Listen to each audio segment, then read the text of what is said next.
కోలీవుడ్లో వివాదాలకు ప్రేమాయణాలకు care of address Simbu. మనస్సులోని మాట ఉన్నదున్నట్టు చెప్పడం సింబుకి అలవాటు.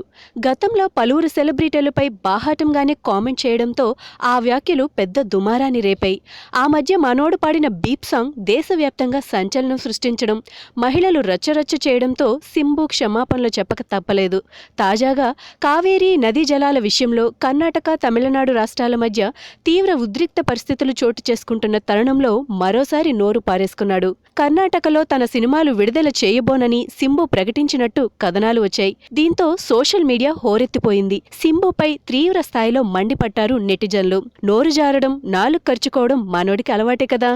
ఆగమేఘాల మీద తాను ఆ ప్రకటన చేయలేదని, అసలు కావేరీ నదీ జలాల అంశంపై ఎలాంటి వ్యాఖ్యలు చేయలేదని వివరణిచ్చాడు. తాను ప్రస్తుతం బ్యాంకాక్లో ఉన్నానని, తన తాజా చిత్రం అచ్చం ఎంబాదు మదమయ్యద షూటింగ్లో పాల్గొన్నట్టు తెలిపాడు.